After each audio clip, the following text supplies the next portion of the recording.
conectando la gente y ya.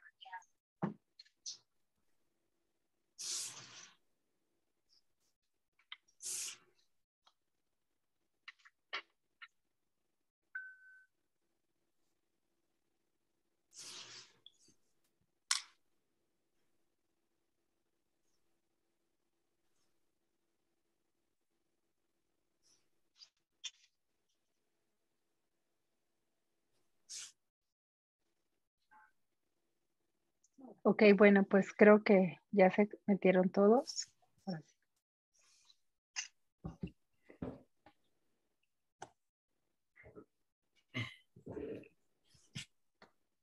Hola Alejandro, no te ¿Cómo saludo. estás, Miguel? Buenas noches. Buenas.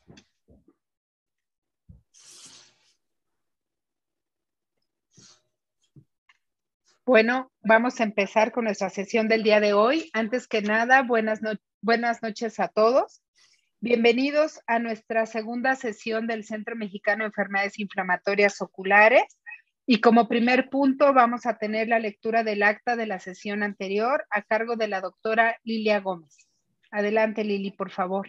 Gracias, Pati. Hola, buenas noches. Siendo las 20 horas del martes 18 de enero del 2022, se da por iniciada la primera sesión del año del Centro Mexicano de Enfermedades Inflamatorias Oculares, la cual se lleva a cabo de manera virtual, llevando por título Síndrome de Sjögren, llevándose a cabo de la siguiente forma. A las 20 horas, la doctora Patricia Navarro presenta la orden del día y da la bienvenida. A las 20 horas con 2 minutos presenta la doctora Luz Helena Concha, quien coordinará la sesión, y posterior a ello se presenta la doctora Paola de la Parra, quien presenta casos clínicos y perlas para el diagnóstico de síndrome de Sjögren. Posteriormente, a las 8:24, toma la palabra la doctora Rosaelda Barbosa, quien aborda las manifestaciones extraoculares del síndrome de Sjögren. Y a las 8:40 toma la palabra la doctora Claudia Huber, quien habla sobre abordaje diagnóstico y nuevos anticuerpos para el síndrome de Sjögren. A las 9:02 toma nuevamente la palabra la doctora Barbosa y habla sobre el tratamiento sistémico del síndrome de Sjögren. A las 9:08 se hace ronda de preguntas y a las 9:20 se da por terminada la sesión por parte de la doctora Patricia Navarro. Gracias. Muchas gracias, Lili. Bueno, a continuación quiero recordarles y voy a compartir mi pantalla un segundo para recordarles la invitación del Centro Mexicano a nuestro 6º Congreso Bienal de Enfermedades Inflamatorias Oculares, el cual se llevará a cabo el día 4 y 5 de octubre del presente año en Acapulco, en el Hotel Mundo Imperial. Ojalá nos puedan acompañar, por favor, aparten todo mundo la fecha. Y bueno, este congreso tiene como plus que vamos a hacer 2 eventos en el mismo lugar. Se va a presentar nuestro congreso el día martes 4 y miércoles 5 de octubre. Y después, el 5, 6, 7 y 8, entra la reunión anual de la Asociación de Retina, por lo cual, bueno, podemos tener un acceso a los 2 congresos. Entonces, ojalá nos puedan acompañar. Guarden la fecha, por favor. A continuación, vamos a presentar nuestra sesión del día de hoy, una sesión que a mí en lo particular me gusta mucho y se me hace un tema poco abordado y muy interesante, ya que probablemente es una de las patologías que tienen más subdiagnóstico. Entonces, le agradezco mucho a los participantes del día de hoy, grandes amigos y maestros, y la va a coordinar el doctor Jorge Aguilera, el cual es médico oftalmólogo egresado de Guadalajara, médico uveólogo formado en la Asociación para Evitar la Ceguera en México. Actualmente es miembro de múltiples sociedades nacionales e internacionales y trabaja en la Clínica Santa Lucía en Guadalajara. Muchas gracias por coordinar la sesión. Te cedo la palabra, Jorge, toda tuya. Gracias. Muchas gracias, doctora Navarro, por la invitación. La sesión del día de hoy abarca una de las enfermedades que, aunque no son precisamente uveitis, son enfermedades inflamatorias oculares que nosotros vemos del tipo de las conjuntivitis cicatrizales. Esta sesión vamos a abordar el tema de pénfigo. Vamos a comenzar con la ponencia del doctor Alejandro Rodríguez. El doctor Alejandro Rodríguez es profesor distinguido, investigador distinguido de la Escuela de Medicina y Ciencias de la Salud allá en Monterrey. Es actualmente el director académico de la especialidad de oftalmología, allá también en el TEC.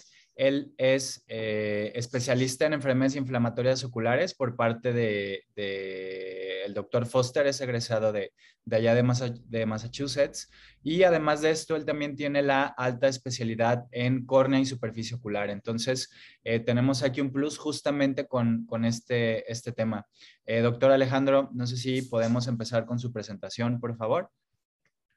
Sí, como no, muy buenas noches. Muchas gracias al Centro Mexicano por la invitación a participar con ustedes en esta sesión tan interesante. Y siempre es un reto hablar de esta patología. Bueno, tendríamos que empezar por definir a los pemfigoides de membranas mucosas. Previamente se le conocía la parte ocular, por lo menos como pemfigoide cicatrizal ocular. Se trata de un trastorno de origen autoinmune que se caracteriza por el depósito de autoanticuerpos séricos sobre la membrana basal, sobre el complejo de la membrana basal, epitelio subepitelial de cualquier mucosa, pero principalmente la mucosa oral, los ojos y también en ocasiones en la piel. Evidentemente, esta enfermedad causa un daño cicatrizal, como ya se estaba mencionando, a nivel de subepitelios, y esta cicatrización conlleva una serie de efectos secundarios y complicaciones posteriores cuando el curso clínico de la enfermedad va generándose sin que se pueda detectar a tiempo.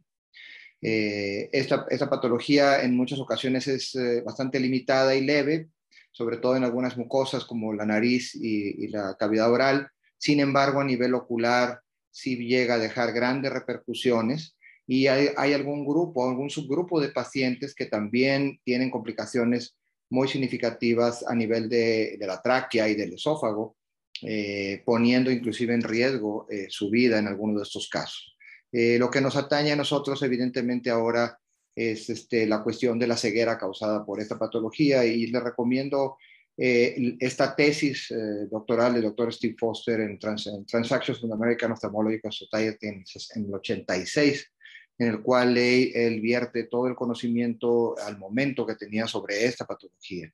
Entonces, estamos hablando de un proceso cicatrizal de la conjuntiva principalmente, que después afecta a toda la superficie ocular, es autoinmune y es progresiva. Genera a largo plazo la cicatrización, un borramiento de las glándulas lagrimales accesorias de Wolfram y Krauss, genera también una obstrucción de los ductos excretores de la glándula lagrimal principal, y esto conlleva a una serie de problemas de ojo seco muy grave en la mayor parte de estos pacientes. Un porcentaje muy alto de los pacientes que tienen esta patología tienen manifestaciones o afectación ocular, cerca del 80%. Y evidentemente, debido al riesgo potencial de ceguera, es una patología en la cual, una vez que se llega al diagnóstico definitivo, está completamente indicado y también justificado el uso de quimioterapia inmunosupresora y el uso de agentes biológicos. La presentación de esta patología está a cargo de diferentes especialistas. Muchos de estos pacientes van a dar con dermatólogos, otros con odontólogos, otros con otorrinos, gastroenterólogos, médicos generales y oftalmólogos. Y en el caso particular de los oftalmólogos, evidentemente los niveles de porcentaje en las diferentes series grandes que se han publicado en el pasado es muy alto. Vean aquí estos porcentajes tan elevados a nivel de la consulta oftalmológica para estos pacientes. Las manifestaciones extraoculares pues son muy variadas. Aproximadamente el 50% de los pacientes lo pueden presentar a nivel de la mucosa oral, con lesiones aftosas, a nivel también de la mucosa nasal, como vemos en estos ejemplos. Esta es una paciente nuestra de hace algunos años que tenía un cuadro muy, muy completo. Lesiones cutáneas con el típico signo de Nikolsky, las ampollas estas bulosas con desprendimiento del epidermis, características de esta patología como tal. Bueno, la epidemiología, existen múltiples reportes epidemiológicos, sin embargo, los más extensos probablemente provengan de Inglaterra y también de los Estados Unidos. Es una patología relativamente rara, pero como decía ahorita la doctora Patricia Navarro, más bien subdiagnosticada en muchos de los casos. Muchos de estos pacientes, desafortunadamente, son tratados como conjuntivitis alérgicas, como ojo seco crónico relacionado a otras patologías. etcétera. Y finalmente, bueno, en muchas ocasiones nunca llegan a tener un diagnóstico claro hasta que el proceso de cicatrización llega a ser muy extremo. Aunque el promedio de inicio aparentemente es entre los 50 y 60 años, creemos que esto está debido o está sesgado debido al diagnóstico tardío de la patología, y es muy probable que empiece mucho más temprano en la vida y, como veremos a continuación, en algunos casos no se logra detectar a tiempo. La patogénesis cada vez se hace más compleja desde hace ya más de 2 décadas que se viene estudiando en forma mucho más exhaustiva, y se trata básicamente de un defecto de origen autoinmune con una reacción de hipersensibilidad de linfocitos cooperadores, sobre todo TH1 y TH17, y mediada por la reacción de hipersensibilidad de Helicombs tipo 2, que es por anticuerpos. Esto produce evidentemente una desregulación de estos linfocitos, los cuales incitan una respuesta inmune adaptativa, en la cual se producen autoantígenos en contra de diferentes proteínas que se encuentran en la membrana basal del epitelio, en este caso a lo que los atañe a conjuntiva. Existen agentes incitadores, de los más conocidos son los antiglaucomatosos, en el pasado la pilocarpina, el timolol, también la dipivefrina y otros tantos más, la hidroxuridina, que ya no se usa, el yoduro de fosfolina y entre otros, y que son capaces de causar esto. Y también es probable que haya otros incitadores de origen viral o prión o de otros índoles que pueda inducir esta respuesta de autoinmunidad, la cual evidentemente afecta a las uniones semidesmosómicas en la membrana basal del epitelio. Una de las formas más fáciles de entender esto es el mecanismo de doble impacto, en el cual evidentemente hay una susceptibilidad inmunogenética y también hay un factor ambiental, como ocurre en casi cualquier proceso de autoinmunidad, y esto evidentemente activa linfocitos T a producir una respuesta tanto humoral como celular, la cual se va haciendo más compleja, y en este caso en particular es más que nada de tipo humoral, excitando a linfocitos B a convertirse en linfoblastos y células plasmáticas y produciendo anticuerpos dirigidos en contra de diferentes proteínas, les decía, de la membrana basal. Aquí vemos estas proteínas. Sabemos que el complejo de la membrana basal es bastante complicado. Consta principalmente de colágeno de tipo 4 y está formado por desmosomas entre las uniones intercelulares y hemidesmosomas contra la membrana basal, en las células basales del epitelio, y son ancladas por diferentes citoqueratinas citoplásmicas que facilitan la adhesión a la lámina lúcida de esta membrana basal epitelial. La integrina alfa 6 beta 4 es el componente esencial del complejo hemidesmosómico. Aquí lo vemos en la zona media, aquí donde está esta J y esta columna roja. Y esta proteína es muy importante en el desarrollo de los autoanticuerpos en contra de esta membrana basal que generan la patología. Las ligandinas de estas integrinas, la integrina alfa 6, la beta 4, la laminina 5, también conocida como laminina 332, el colágeno 7 también, que se encuentra básicamente anclado a la sustancia propia en la parte más superficial, cerca de la membrana basal, y evidentemente ya lo que son proteínas directamente relacionadas con el pemfigoide buloso, la 180, la 230, y son blancos directos de estos autoanticuerpos generados en este proceso de autoinmunidad que induce básicamente la cicatrización y la inflamación. Esto se observa claramente en las tinciones de inmunofluorescencia directa e indirecta, y también en forma de inmunistoquímica, en forma de un depósito lineal a diferentes inmunoreactantes, sobre todo inmunoglobulinas G, M y A, y también fracciones de complemento como C3 y C4, evidentemente. Aquí vemos ejemplos de micrografías del laboratorio de Steve Foster, donde se muestra con autoanticuerpos fluorinados fijados en la membrana basal. Hacia la parte superior, en la parte apical, vemos el epitelio, y en la parte inferior vemos la sustancia propia o el estroma de la conjuntiva, en este caso. A nivel molecular, bueno, evidentemente los mecanismos incitadores generan esta respuesta, y se genera por lo mismo la clonación de linfocitos B que producen autoanticuerpos específicos en contra de las proteínas blanco que acabo de mencionar, causando lo que es el proceso inflamatorio. Sabemos que las inmunoglobulinas que están involucradas aquí, la IgA y M, son capaces de fijar complementos, en el caso de IgA, el subtipo 1 sobre todo, y esta fijación de complemento es lo que induce la quimotaxis de otras células efectoras del sistema inmune y también la proliferación de fibroblastos a través de interleucina 3, interferón gamma, que es expresado por las mismas células inmunes, y esto genera la reacción inflamatoria y también cicatrizal que vemos en estos casos. La cicatrización, pues evidentemente empieza de menos a más, como lo veremos a continuación, empezando con una fibrosis subepitelial a nivel de la conjuntiva palpebral inferior y tarsal superior, y después a nivel del fornis, y después de ahí viene obviamente la formación de simbléfaros y posteriormente el resto de las alteraciones en la superficie, afectación de la córnea principalmente. Los síntomas en estos pacientes son prurito, debido a la proliferación fibroblástica. Recuerden que los fibroblastos son inductores de prurito a través de la producción de interleucina 3 y la estimulación neurogénica del prurito. También tienen sensación de ojo seco, evidentemente todos los signos de ojo seco, pesadez en los párpados, visión borrosa cuando ya el ojo seco es importante o ya hay alteraciones a nivel de la córnea en forma significativa, hasta diplopias cuando ya la cicatrización conlleva a restricciones en las ducciones oculares. Y después a nivel de la piel, de otras mucosas, también puede haber en diferentes formas variadas sintomatología.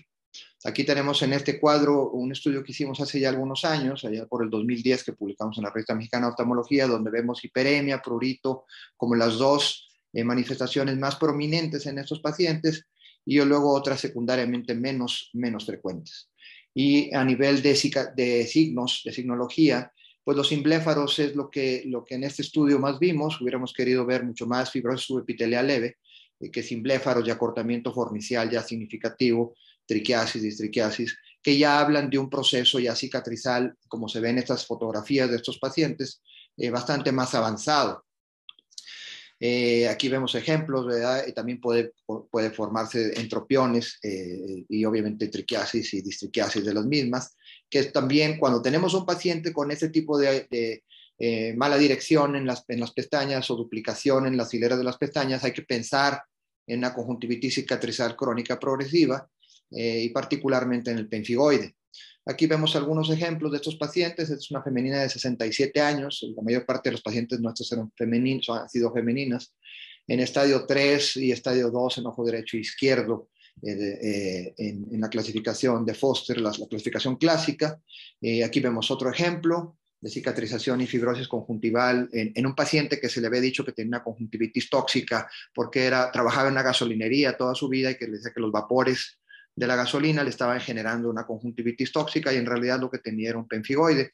Y a nivel corneal, lo que más frecuentemente nosotros hemos visto es la presencia de efectos epiteliales persistentes y obviamente signos de ojo seco como keratitis punteada superficial y también la formación de panos y vascularizaciones superficiales y también estromales superficiales.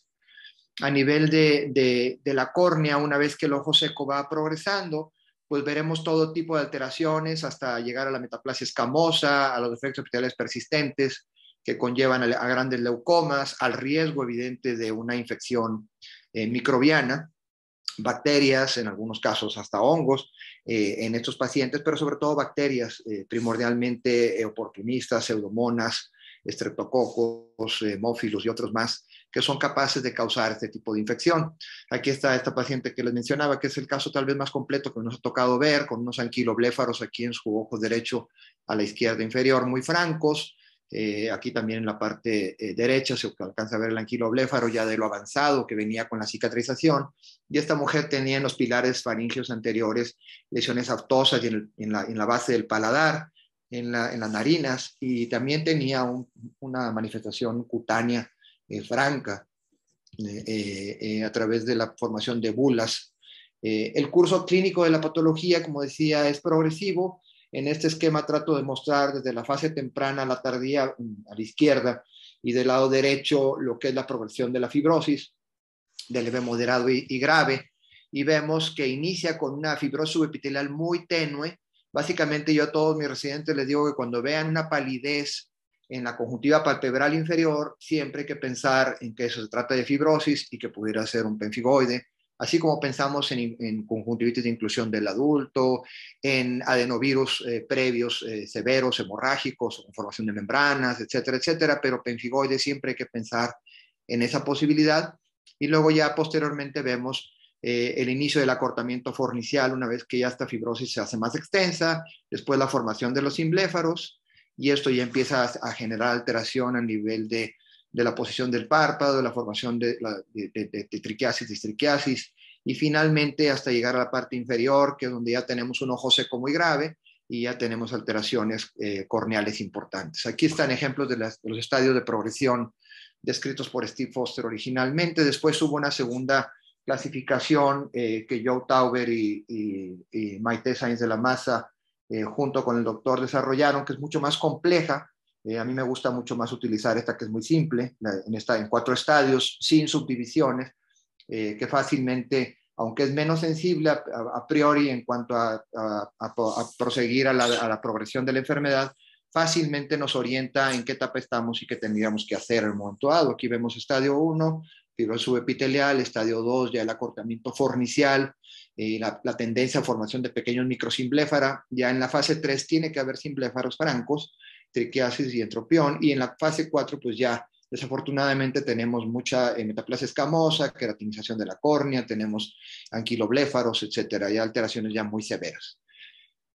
Puse esta diapositiva para ejemplificarles. Es un ejemplo de un caso muy, muy reciente que me tocó ver. De hecho, son 2 casos. En la parte superior vemos cómo el paciente vino con por un ojo rojo crónico, tratado como alergias, como infecciones, como todo lo que ustedes se puedan imaginar, blefaritis, y tenía esta palidez y esta zona cerca de la conjuntiva fornicial de cicatrización subepitelial, que después fue progresando, si es un poco más extensa, hasta la formación de estos simbléfaros, ¿verdad? Mini simbléfaros. Ya este ejemplo de abajo es otro caso, evidentemente, donde se veían unos simbléfaros francamente formados, y finalmente lo que no queremos ver, que desafortunadamente muchos pacientes nos llegan aquí con un anquilobléfaro, vean cómo tiene, ya ni siquiera el fornis superior existe. Aquí se alcanza a ver claramente cómo está todo unido, la conjuntiva vulvar superior con la parte más anterior del párpado, fusionados completamente, y esta banda cicatrizal que atraviesa la córnea completamente y se adhiere firmemente a la córnea junto con el anquilobléfaro inferior, que es ya las fases más avanzadas. En este estudio que habíamos nosotros hecho, como les decía, la mayoría de los pacientes eran mujeres, la edad desafortunadamente era muy avanzada y el 90% tristemente estaba en estadios 3 y 4 de la clasificación. Entonces estamos hablando de casos muy, muy avanzados. Este es uno de esos ejemplos. Vemos como ya tiene un fornis muy, muy acortado, ya se pierde mucho la brillantez de la luz de la lámpara de hendidura debido al ojo seco severo de este tipo de casos. Otro no tan avanzado, aquí se ve mejor brillo, pero sin embargo ya tenía esta paciente simbléfaros, y vean cómo esos simbléfaros, si no jalamos apropiadamente el párpado inferior en forma tensil importante, podemos evitar verlos. O sea, si ustedes ven esta fotografía de abajo a la izquierda, pareciera que no tuviera simbléfaros, pero al jalar fuerte de ella sí observan que existen simbléfaros. Y hay casos como este combinado con una rosácea, de paciente que tiene un gran rinofima y facies de rosáceo con máculas y pápulas en las mejillas, y vemos como tiene un anquilobléfaro terrible en su ojo derecho, y el ojo izquierdo está totalmente ya hiperkeratóxico, ya con una metaplasia escamosa muy grave, ojos prácticamente ciegos legalmente, que es la etapa que no queremos ver. El diagnóstico, bueno, pues está basado primordialmente en la clínica, en rápidamente y tempranamente tratar de detectar esta fibrosis subepitelial, el prurito y el ojo rojo crónico, y posteriormente, bueno, pues ya tomando en cuenta la clínica, utilizando probablemente técnicas de biopsia, de conjuntiva, por inmunofluorescencia directa, es la forma más clásica de hacerlo. Tiene que ser hecho por un laboratorio adecuado, que sepa manejar piezas pequeñas y que sepa manejar bien las biopsias, si es una biopsia fresca, para congelarla en compuesto OCT, o si se embebió en parafina o en historresina, también tener las sustancias para poder degradar o derretir la historresina o la parafina y poder llevar a cabo el estudio de inmunofluorescencia o de inmunohistoquímica. Cuando la inmunofluorescencia es negativa, nosotros publicamos en el grupo de Foster ya hace muchos años, en el 95, que podemos incrementar significativamente la sensibilidad de un 52% en aquellos que son IFAS negativos a un 83% con inmunohistoquímica, con inmunoperoxidasa, particularmente utilizando el complejo de avidin-biotina, y finalmente la oxidación, como se alcanza a ver en esta micrografía, este color ladrillo rojo de la membrana basal lineal muestra la positividad de un caso negativo para la inmunofluorescencia. Entonces, recuerden que esta tecnología es importante que si se va a llevar a cabo tanto la inmunofluorescencia como la inmunistoquímica en bloques embebidos en parafina, el procesamiento por parte del laboratorio de patología tiene que ser muy específico. En esta publicación de hace 2 años apenas mostramos cómo se hace la técnica para poder pasar de parafina a una prueba de inmunistoquímica y detectar ahí la presencia de un depósito lineal de inmunoreactantes. En conclusión, pues esta enfermedad desde el punto de vista de diagnóstico patogénico es una enfermedad progresiva, muy poco reconocida desafortunadamente, como se decía al principio, por la oftalmología en lo general, y desgraciadamente es una enfermedad que causa ceguera muy, muy severa. Fíjense en este caso que está arriba a la derecha. Nunca se me va a olvidar, no sé si Miguel lo recuerde o le tocó también a él en algún momento. Es un paciente que mandaron de Worcester, Massachusetts, la segunda ciudad más grande del estado de Massachusetts, que está al oeste de Boston, a 40 minutos de Boston. La mandó un oftalmólogo que tenía más de 25 años viendo a este paciente y le estaba dando esteroides tópicos. Cuando vimos este caso, que venía con esta gran cicatrización, ya básicamente fusionados los párpados, una blefarofimosis total, pues impacta mucho ver que no solo en países como los nuestros se cuecen habas, en todos lados desafortunadamente hay mucho desconocimiento de esta patología y podemos llegar a ver casos tan avanzados como este. El problema es que entre más tarde llegan los pacientes, la respuesta terapéutica, que me supongo que ahorita Miguel va a tocar esto muy a fondo, pues es más pobre, es más difícil encontrar una respuesta terapéutica. Con esto concluyo esta primera parte de la sesión, en la que me pidieron que hablara sobre la patogénesis de esta patología y el diagnóstico. Muchas gracias. Muchísimas gracias, Alejandro. Excelente charla, muy amena, sobre todo por las fotos. Una cosa bien importante, pues lo que comentaste sobre revisar la conjuntiva tarsal, tanto la superior como la inferior, porque desde ahí es cuando empezamos a nosotros a ver este tipo de datos. No sé si, Miguel, podemos empezar a compartir pantalla.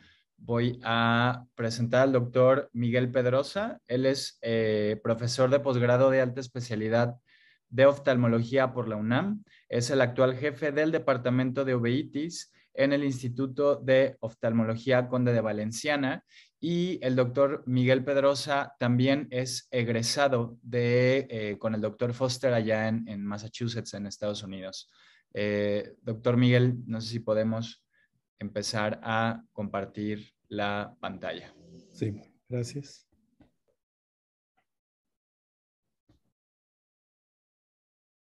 Sí, ¿ya se ve mi pantalla? ¿Sí? Sí, Sí, ya se ve bien. Okay. Voy a ampliarla. Bien, pues muchas gracias otra vez por la invitación y pues espero que después con algunas preguntas podamos resolver o entre todos apoyar y vertir la experiencia que tenemos con estos pacientes de difícil diagnóstico.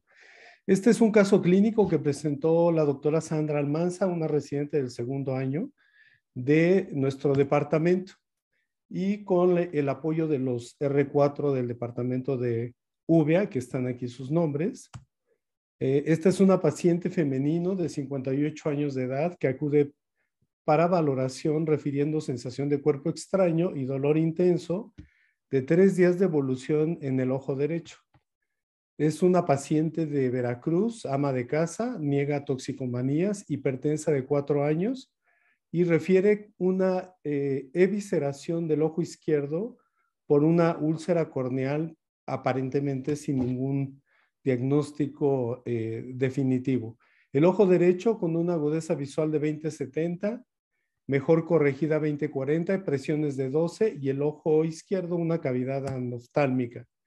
Entonces pueden ver aquí cómo llegó esta paciente y bueno, pues todos los datos y detalles que ya mencionó Alejandro sobre cómo debemos nosotros pensar y sospechar en esta enfermedad, ¿no? Siempre que, como lo refirió Alejandro, una paciente que llega con el ojo rojo y que tiene múltiples tratamientos previos a base de medicamentos tópicos o de todo el tipo de medicamentos tópicos, tanto esteroides y no esteroides, y que sigue con un cuadro crónico y persistente de ojo rojo, debemos de sospechar en una enfermedad cicatrizal, ¿no? Entonces aquí podemos ver en el ojo derecho de esta paciente cómo hay acortamiento importante del fornix, aquí en esta diapositiva.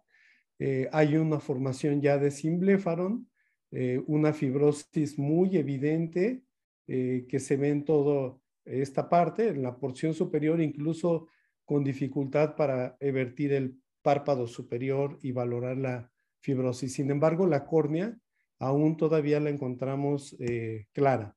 Este es el ojo izquierdo, que el ojo que fue viscerado y que podemos ver aquí algo, una fotografía clínica dramática como la última que mostraron en la sesión Alejandro y pueden ver ya los párpados fusionados. Es evidente la fibrosis que tiene en la conjuntiva apenas visible en el tarso superior, como se ve aquí, y cómo están fusionados los párpados, ¿no? Entonces, en la clínica yo creo que todos los médicos que vemos pacientes con enfermedades inflamatorias podemos pensar o definir casi el diagnóstico en el primer momento que llega a la consulta.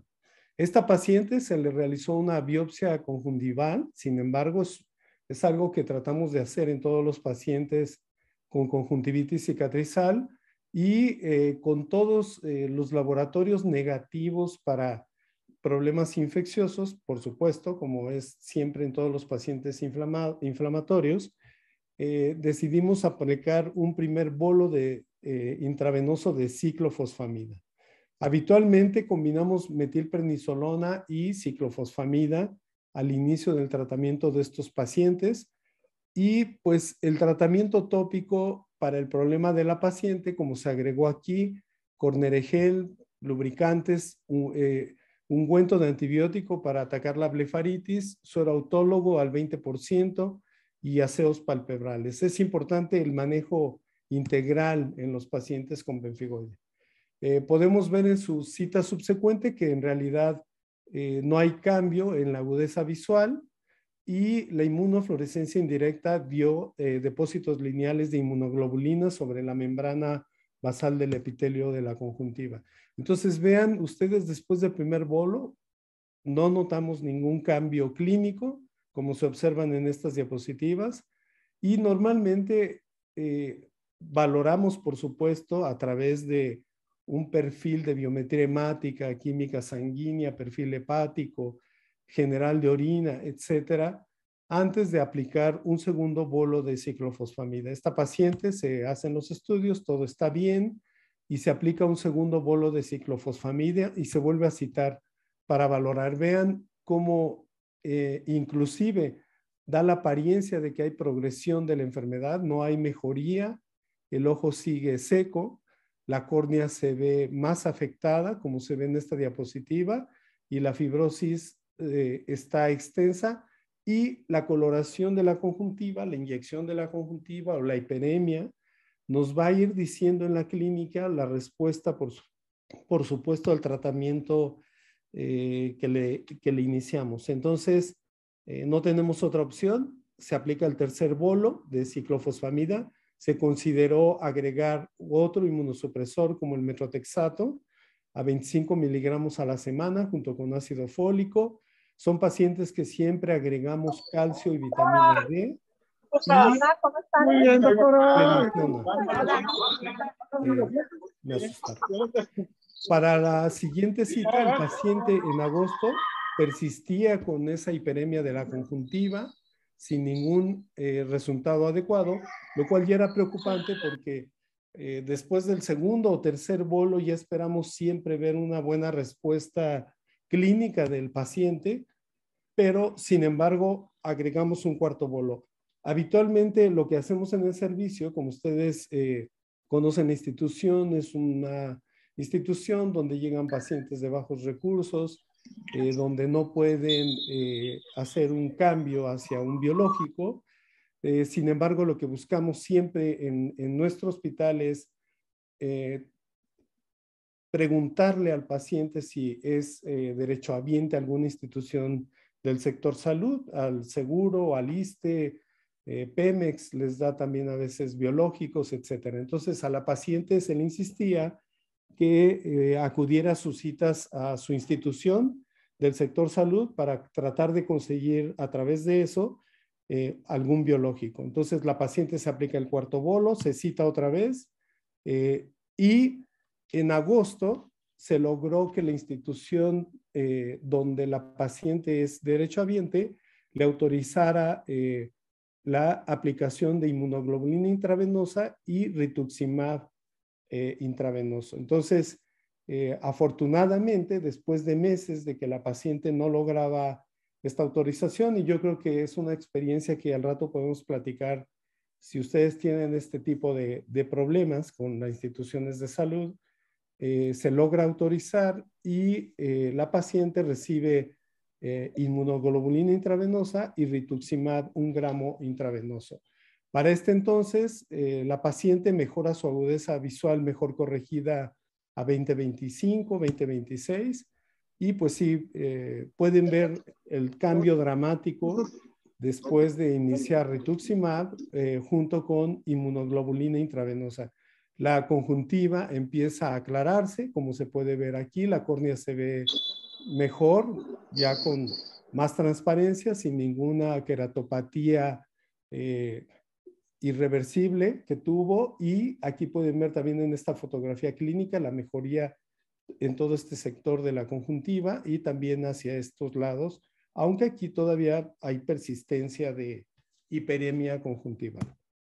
Entonces vean la evolución de la paciente después de que se logró la aplicación de inmunoglobulina intravenosa junto con rituximab. Entonces, estos pacientes con pemfigoide cicatrizal, antes que terminar el caso, la paciente sigue en consulta, se sigue buscando la autorización para la aplicación de más bolos de inmunoglobulina y de rituximab, lo cual sigue costando trabajo, sin embargo, le seguimos insistiendo a la paciente.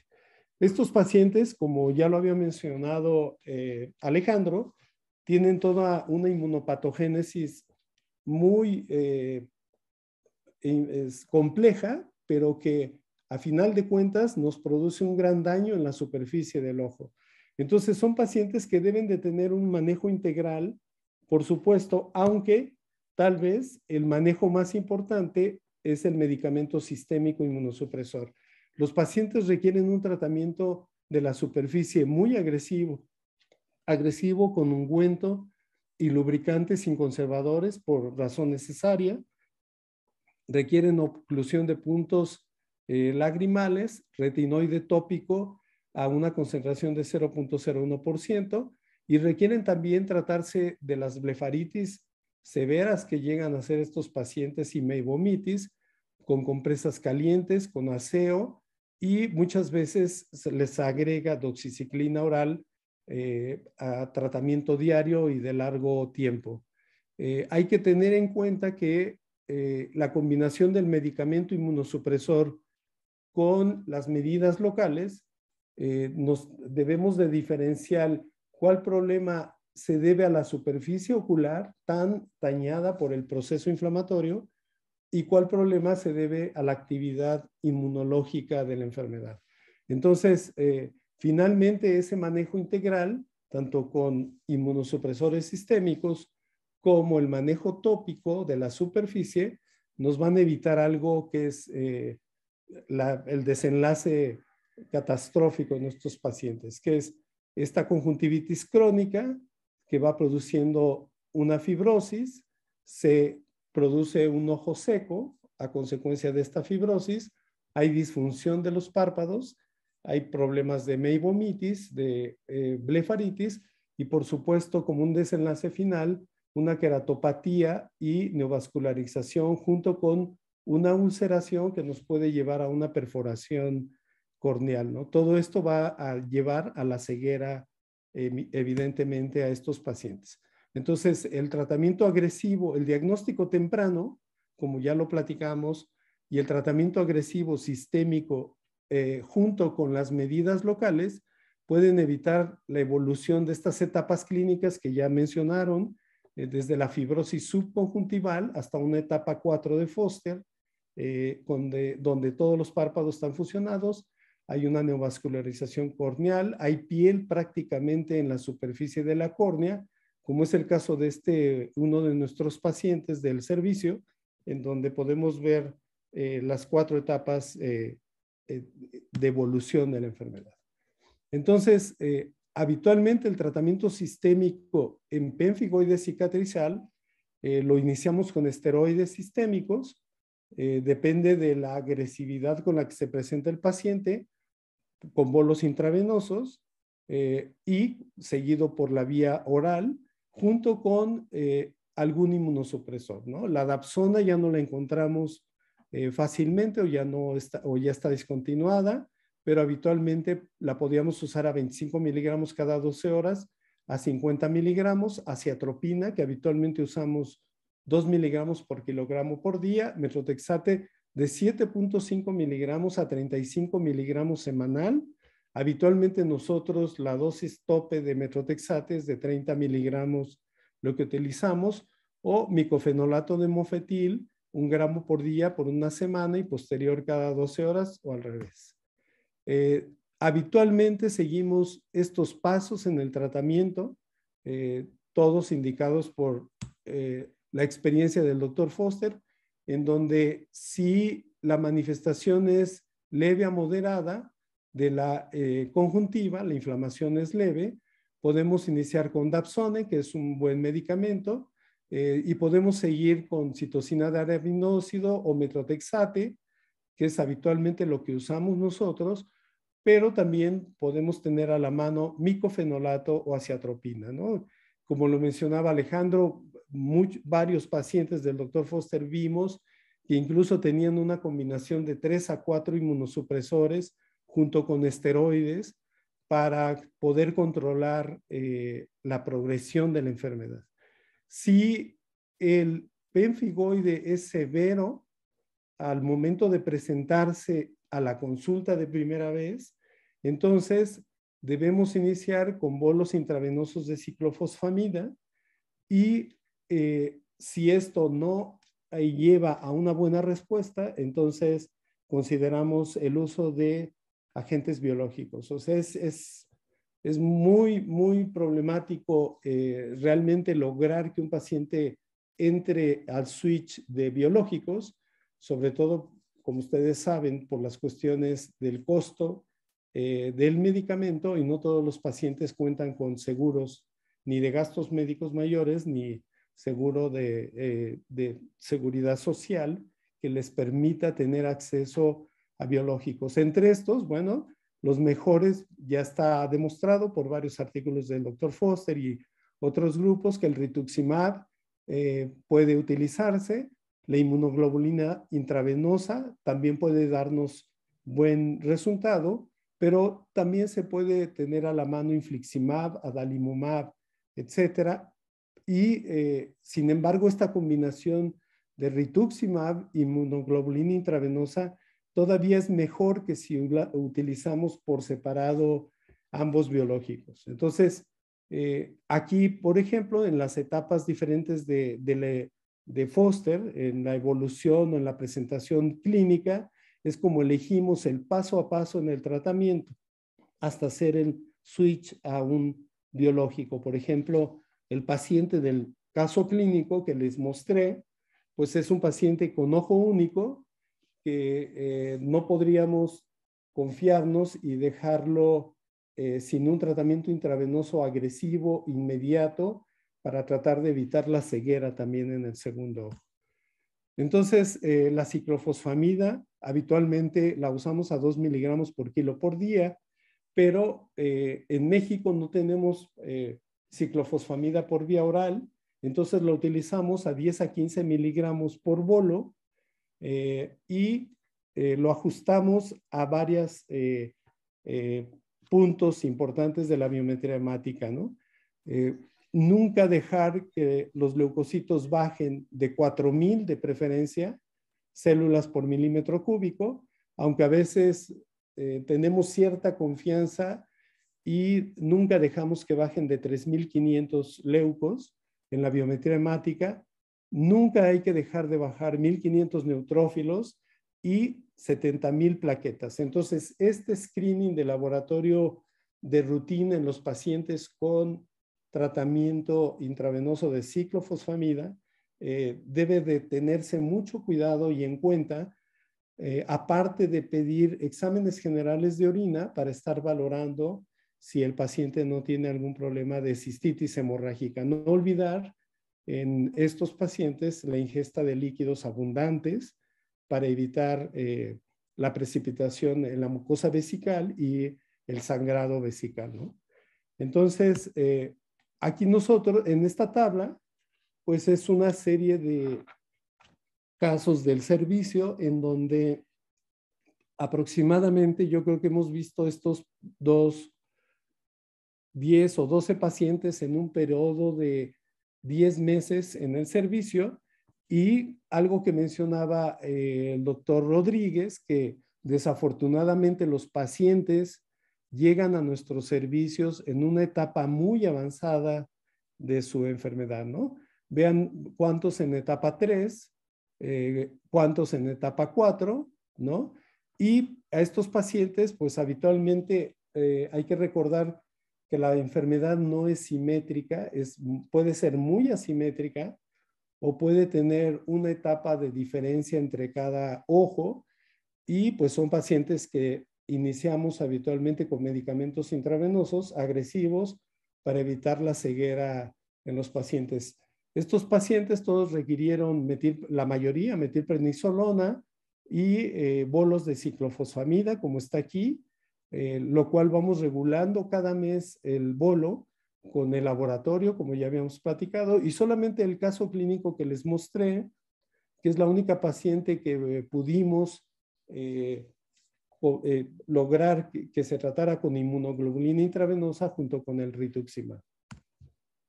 Este es el artículo de Foster, en donde él reporta 6 casos del estudio, del grupo de estudio.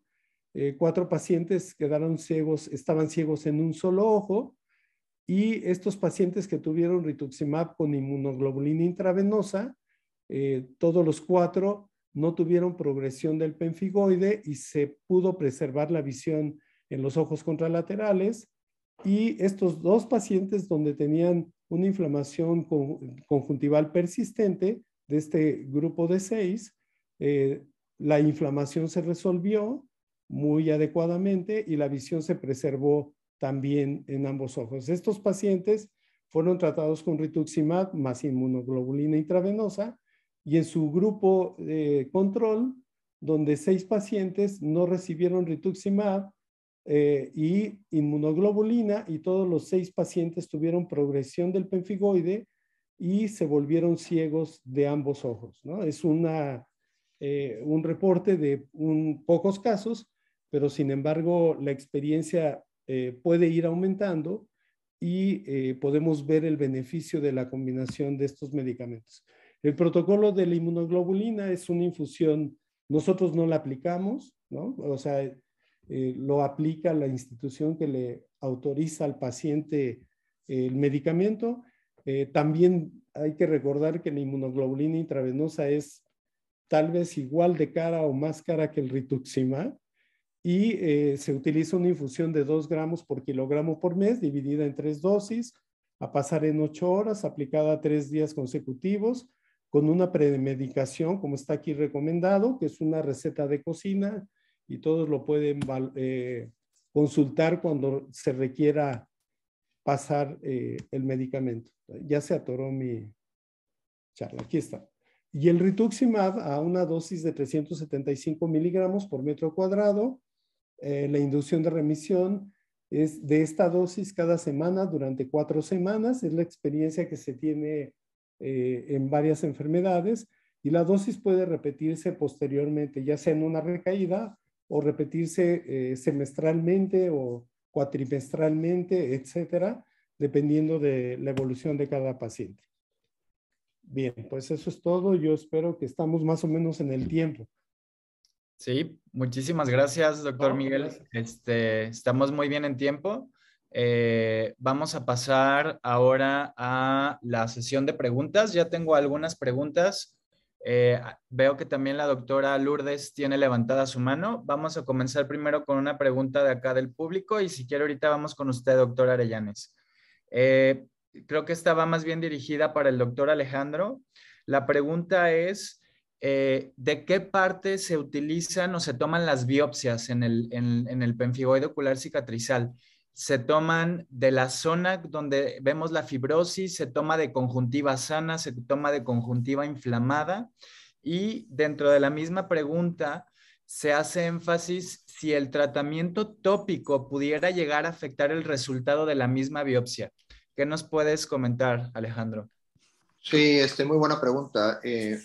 Mira, yo recuerdo muy bien, las biopsias que Steve Foster hacía siempre eran en la conjuntiva vulvar superior, del ojo más afectado, del ojo con peor visión, independientemente del grado de cicatrización o el grado de inflamación que tenía el paciente. Tomaba un rectángulo de 5 por 7 milímetros y es lo que, bueno, es lo que nos enseñó a hacer.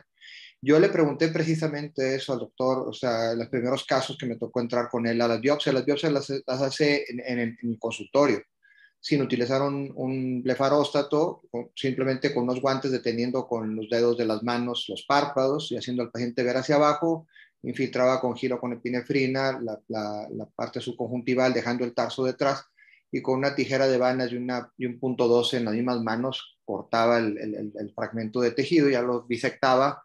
Una parte va a dar a cacodilato o en este caso nosotros utilizamos formaldehído, formalina, para microscopía de luz y la otra parte se puede poner en una gasa húmeda o en una solución salina fría para hacer inmunofluorescencia o inmunoperoxidasa. Yo le pregunté precisamente que dónde tomaba la biopsia, si lo tomaba de un área más inflamada, etcétera, etcétera. Y me acuerdo muy bien sus palabras la primera vez que me contestó esto. Él me dijo, Alejandro, esto es una enfermedad autoinmune sistémica. Es decir, los autoanticuerpos andan circulando por la sangre y cualquier área de la conjuntiva debe de tener positividad si tienes un muy buen laboratorio que sepa hacer las cosas como el que tenemos aquí. Bueno, lo que ha escuchado y lo que se ha sabido más recientemente es que tal vez se pueda incrementar, aunque no hay ninguna prueba fidedigna desde el punto de vista de evidencia científica, que es más probable que la biopsia sea positiva si se toma de una área donde hay un poquito más de nivel de inflamación, o donde hay un área donde hay inflamación franca, que es notoria, evitando los simbléfaros, evitando las zonas de simbléfaros. Recuerdo una vez en un congreso mexicano que tuvimos una acción conjunta con alguien de oculoplástica que decía que las biopsias se tomaba de los simbléfaros y la verdad es que el doctor me decía, nunca tomes una biopsia del simbléfaro porque vas a generar que el simbléfaro se expanda mucho más y va a generar mucho más retracción cicatrizal y no va a funcionar. A final de cuentas, no requieres eso.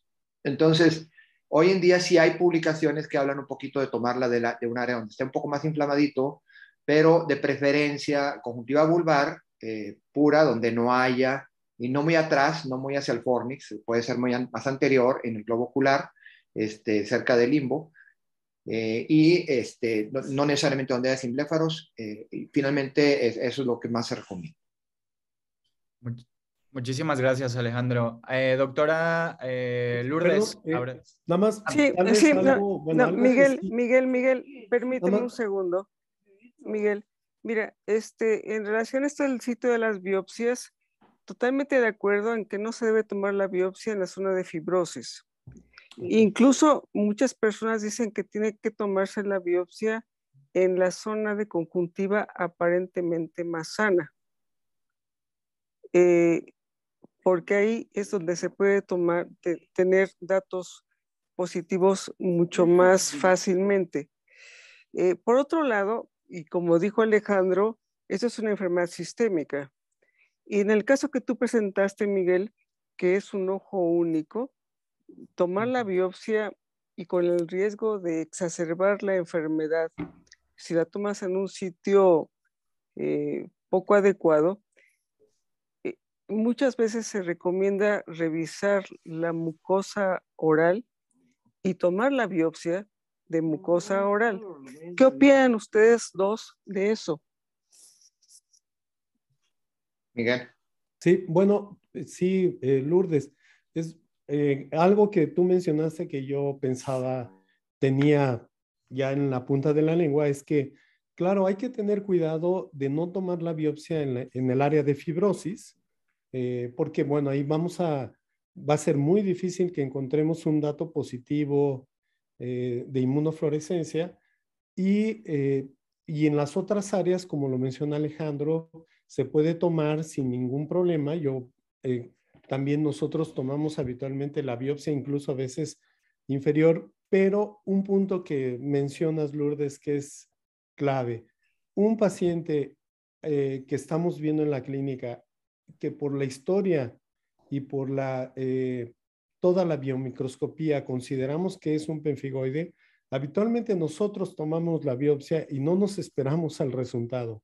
De inmediato lo voleamos al paciente, pero claro, les voy a decir que antes de tomar la biopsia, por supuesto, hacemos pruebas de laboratorio de rutina, como todos lo hacemos pruebas de enfermedades infecciosas, las habituales, tuberculosis, sífilis, básicamente, y si todo es negativo, tomamos la biopsia y voleamos al paciente. Prácticamente de ahí se pasa al primer bolo y se empieza a tratar sistémicamente porque la biopsia en sí nos puede inducir mayor cicatrización y nos puede empeorar el cuadro muy rápidamente. Sí, Lourdes. Totalmente de acuerdo, Miguel. Si parece pemfigoide, independientemente del resultado de la biopsia, debes tratarlo como pemfigoide. Sí, y no hay otra. Claro. Hay que hacerlo. Sí, justamente sobre todo por la gran cantidad de resultados negativos que llegamos a tener en las biopsias, ¿no? Sí, bueno, sí, en ese aspecto, Jorge y Lourdes, es bien importante entender algo que también se lo escuché a Steve Foster 1000 veces y se lo seguiré escuchando. Efectivamente, hubo un consenso hace unos años sobre esa posibilidad de que si la biopsia era necesaria o no para el diagnóstico. Estamos muy de acuerdo que clínicamente uno puede diagnosticar el pemfigoide, pero Steve siempre decía, si tienes oportunidad, no tienes un mayor riesgo, y tienes un buen laboratorio que haga esto, porque también eso es muy importante. Desafortunadamente a veces se toma la biopsia y luego se piensa, ¿a dónde la voy a mandar ahora? O sea, estamos hablando de, no sé, por decirles, en Celaya, Guanajuato. Entonces, ¿ahora qué hago con esa biopsia? ¿Y a quién se la mando? Y se pierde el tiempo con ella, se mal maneja la biopsia y sale negativa, como dice Jorge. Las negatividades son muy altas porque no se procesan adecuadamente, por un lado. Y por otro lado, él siempre decía, a través de una evidencia inmunhistopatológica, tú puedes justificar el uso de inmunosupresión tan agresiva como lo que acaba de mostrar Miguel, que implica riesgos muy altos. Yo recuerdo 2 pacientes mías mayores de edad con bolos de ciclofosfamida fueron a dar al hospital, una de ellas de terapia intensiva y no se fue de milagro. Entonces, él siempre decía, si tienes la prueba inmunhistopatológica, tienes cómo defenderte legalmente de que lo que estás haciendo es correcto. De otra forma, siempre tienes ese riesgo. Entonces, siempre que se pueda hay que hacerlo. Evidentemente, en nuestro medio las cosas cambian, ¿verdad? Y las circunstancias son distintas, pero hay que considerar.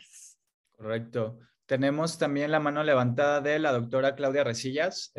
Doctora Claudia, adelante. Gracias, buenas noches. Bueno, ya se mencionó mucho sobre lo de las biopsias. Yo también considero la clínica como la base, si es una alteración bilateral y el paciente ya viene muchas veces tratado con esteroides sistémicos. Esto va a disminuir también las posibilidades de tener los depósitos. característicos de una prueba de inmunohistoquímica positiva. Entonces, no me guío necesariamente por la biopsia, muchas veces por la respuesta terapéutica. El tratamiento de elección de primera intención, como ya se mencionó, y con lo que vamos a ver resultados es con los esteroides.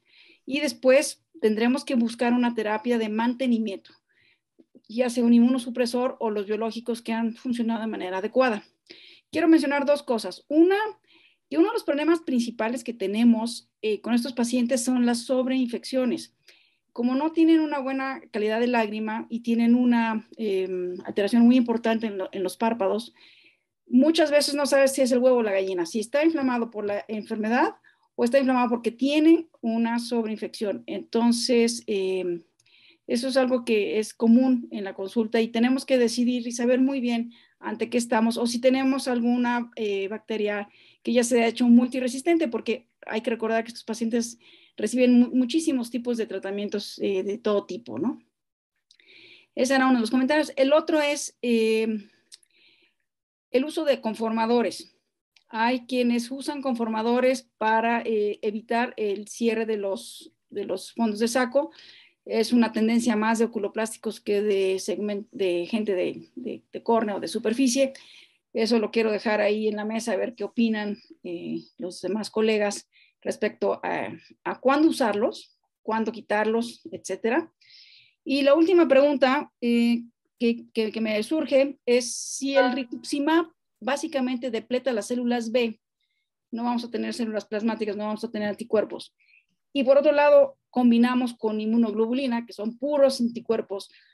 ¿Cuál sería la explicación que justifica Foster para que tenga un efecto aditivo el darlos al mismo tiempo, Miguel? Oye, qué buena pregunta, ¿eh? Ahora sí me pusiste a pensar. La cuestión es que el rituximab te depleta B, es un anti-CD20, pero la inmunoglobulina juega un papel como de trampa para los anticuerpos o los autoanticuerpos, ¿no? O sea, la inmunoglobulina intravenosa sería como algo que puede tapizar todo de las superficies de moléculas de anticuerpos y evita que los anticuerpos contra la membrana basal epitelial se peguen precisamente, fijen el complemento y te produzcan el daño. No sé, Alejandro, querías decir. Me parece que va más por el lado de la teoría de Janssen. La teoría de Janssen sobre el uso de inmunoglobulinas como un mecanismo de inmunotolerancia. O sea, las inmunoglobulinas son capaces, como proteínas, como polipéptidos que son, de inducir una inmunotolerancia y causar la inmunotolerancia de dos formas. Una forma pasiva, que sería básicamente tolerar debido a la presencia de bolos importantes de inmunoglobulinas como tal, séricas, y la otra, básicamente produciendo anticuerpos dirigidos en contra de los propios autoanticuerpos. Entonces, más bien va por ese lado. O sea, no es tanto que la inmunoglobulina vaya a tener una acción directa porque no está dirigido, su target, su blanco no va a ser la membrana basal. Entonces, no puede empeorar la condición como tal, más bien lo que hace es induce tolerancia. Esa es una teoría muy antigua de los 60 de Janssen que utilizaba para generar inmunotolerancia en general para diferentes patologías, entre ellas reacciones de hipersensibilidad de tipo alérgico y otras tantas, ¿verdad? Más bien por ahí es por donde va la idea. Y también en las respuestas de tipo 2 y tipo 3, de las anticuerpos dependientes sobre todo, es donde, y complejos inmunes, es donde presentaba esta teoría, que aparentemente pues tiene un efecto, obviamente, porque se utiliza también, obviamente, para otras patologías autoinmunes. Sí, de hecho, no se sabe muy bien, o sea, hay muchas teorías sobre cómo funciona la inmunoglobulina, de hecho se usa en muchísimos padecimientos, no solamente autoinmunes, sino padecimientos hematológicos, neoplásicos. Entonces, efectivamente es muy cara porque finalmente es la obtención de las inmunoglobulinas de sujetos sanos. Entonces, son muchísimos sueros que se tienen que procesar y que tiene, incluso modifica el complemento, por ejemplo. Entonces, es bien interesante esta combinación con el rituximab, que tampoco el rituximab sabemos exactamente cómo funciona en el pemfigoide, ¿no? Como en otras enfermedades. No tiene tanto que ver con la depresión de anticuerpos, sino con otras, con la inhibición de citocinas hacia respuestas T también. ¿Y qué opinas, Alejandro, del uso de conformadores? Sí, buena pregunta. Mira, en el caso del paciente que ya tiene una etapa muy avanzada y se está preparando, por ejemplo, para una cirugía de rehabilitación visual, como un trasplante de córnea, otro tipo de procedimientos, una queratoprótesis, etcétera, la reformación de los fórnices con membrana mucosa oral, que es lo que más se usa. Hay quien usa membrana mucosa nasal de los cornetes, lo cual a mí me parece, y me he tocado ver 2 o 3 casos así, me parece que lo que no es adecuado, lo que no es muy adecuado ahí es que es tan hiperémica, es tan vascularizada esa membrana que después ya no tienes idea si el paciente está inflamado o no inflamado, porque lo rojo no se le quita jamás en esos casos. Pero bueno, en membrana mucosa oral, en injertos de membrana mucosa oral, ahora lo que más se acostumbra es reformar lo que es la parte palpebral con la membrana mucosa, reflejarla sobre el fornis, y es lo que nosotros hacemos acá, y luego colocar membrana amniótica sobre la porción vulvar, hasta el limbo.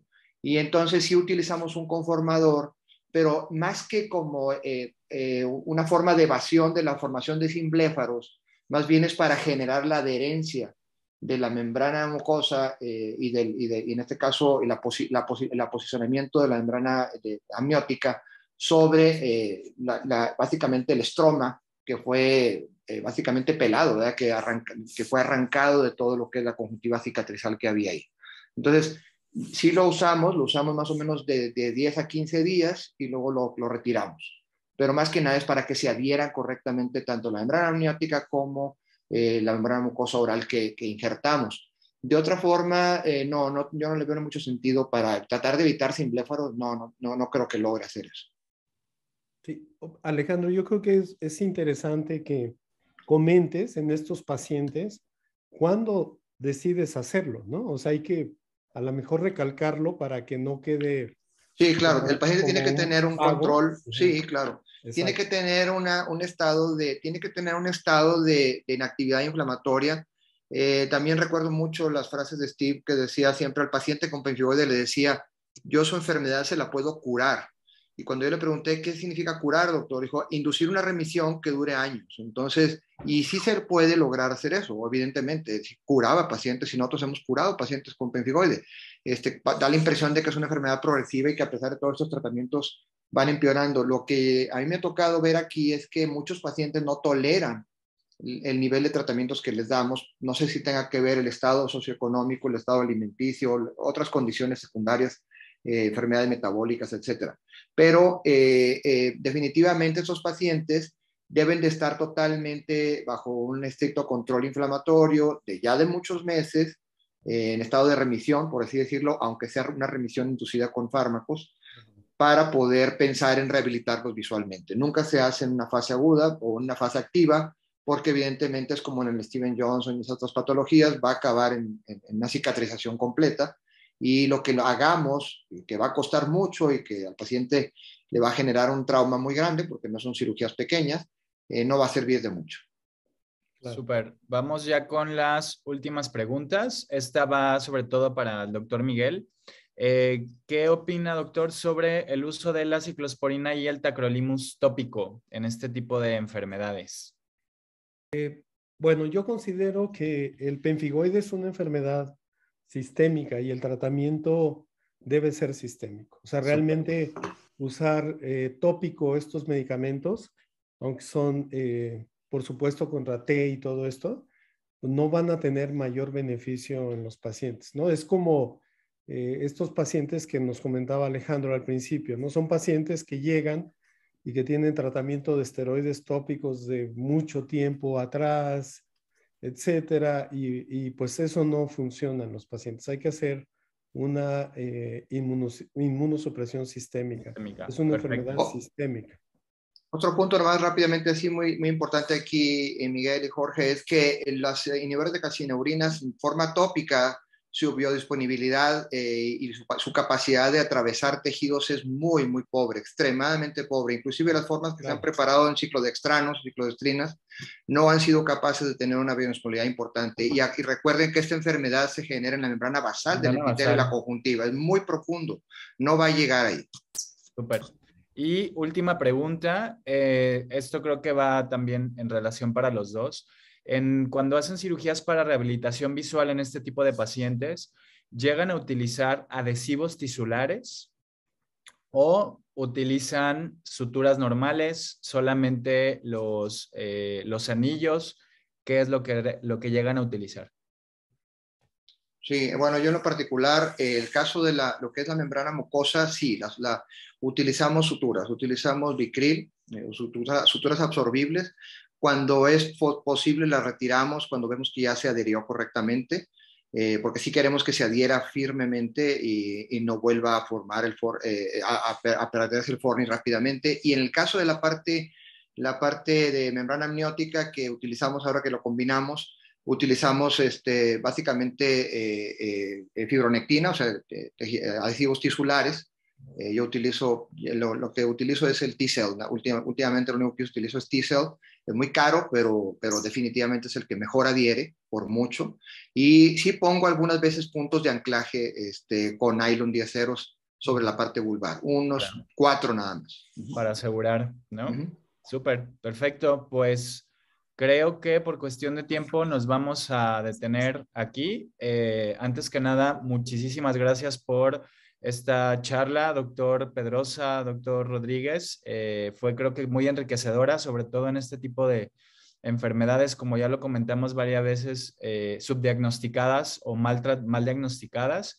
Y pues hacer un poquitito más de conciencia en evitar que nos lleguen en estadios tan tardíos, ¿no? A nuestra consulta. Vamos a regresar con la doctora Patricia Navarro. Ok, pues muchas gracias nuevamente. Gracias, Miguel. Muchas gracias, Alejandro, por sus excelentes presentaciones y sobre todo la experiencia, que es lo que más nos enriquece en estas sesiones. Gracias, Jorge, excelente coordinación, y a todos ustedes muchas gracias por habernos acompañado una vez más en la sesión. Los esperamos la próxima sesión, el día 15 de marzo, con el tema toxoplasmosis presente y futuro. También va a ser tan buena como la del día de hoy. Muchas gracias a todos, que tengan muy buenas noches. Los veo en marzo. Gracias, buenas noches a todos. Buenas noches. Gracias, buenas noches.